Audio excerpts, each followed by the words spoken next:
Hello friends, welcome back to my channel. இன்றைக்கி நாம் உப்பு சீடை வெடிக்காமல் எப்படி செய்கிறதுன்னு பார்க்கலாம் வாங்க. அதுக்கான டிப்ஸ் நான் செய்யும்போது ஒன்று ஒன்றா சொல்கிறேன், ஸ்கிப் பண்ணாமல் பாருங்கள்.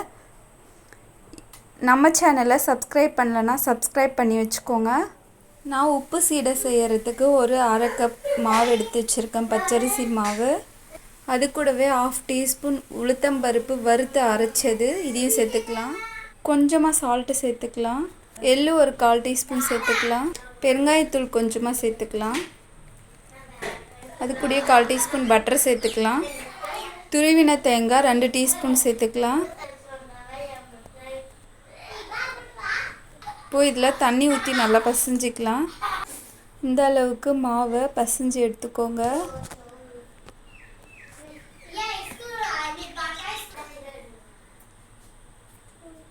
இப்போது இதை சின்ன சின்ன உருண்டைகளாக உருட்டி எடுத்துக்கலாம். நீங்கள் உருண்டை உருட்டும் போது லைட்டாக தான் உருட்டணும், ரொம்ப ப்ரெஸ் பண்ணி உருட்டக்கூடாது. அப்படி உருட்டினீங்கன்னா வெடிக்க ஸ்டார்ட் பண்ணிடும். லைட்டாக உருட்டுங்க. இந்த மாதிரி லைட்டாக விரிசல் இருக்கிற மாதிரி உருட்டிக்கோங்க, அப்போ தான் வெடிக்காது. நான் பாருங்கள், எல்லா மாவையும் உருண்டை பிடிச்சாச்சு. எல்லாத்துலேயுமே விரிசலோடு தான் பிடிச்சிருக்கேன். இதே போல் நீங்களும் செஞ்சுக்கோங்க.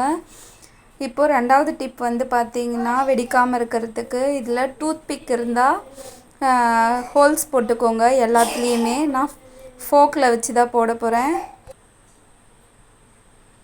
இந்த மாதிரி போட்டுக்கோங்க இதே போல்.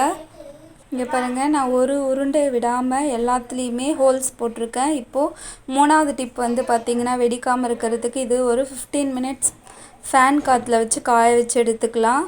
ஆல்ரெடி நான் இனிப்பு சீடை பொரித்தேன், அதுலேயே இப்போது நம்ம உப்பு சீடையும் பொரித்து எடுத்துக்கலாம். நம்ம உருட்டி வச்ச உருண்டை பார்த்திங்கன்னா நல்லா காஞ்சாச்சு 15 மினிட்ஸ்க்கு மேலேயே. இங்கே பாருங்கள், இப்படி ஆட்டினீங்கன்னா எல்லா உருண்டையும் ஷேக் ஆகணும். அப்போ தான் நல்லா காஞ்சிருக்குன்னு அர்த்தம், ஈரப்பதம் இல்லைன்னு அர்த்தம். இப்போ நம்ம இதை பொரித்து எடுத்துக்கலாம். மாதிரி இடையில கலந்து விட்டுக்கோங்க. லோ ஃப்ளேம்லேயே வச்சு வறுத்து எடுத்துக்கோங்க, இல்லைன்னா வெளியே மட்டும்தான் வெந்திருக்கும், உள்ளே வேகாமல் இருக்கும். அதனால தான் லோ ஃப்ளேம்லேயே வச்சு பொரித்து எடுத்துக்கணும்.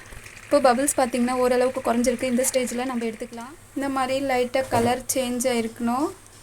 இப்போ நம்ம இதை ஒரு பாத்திரத்துக்கு மாற்றிக்கலாம். உப்பு சீடை ரெடி ஆகிடுச்சு. நீங்களும் இதே போல் ட்ரை பண்ணி பாருங்கள்.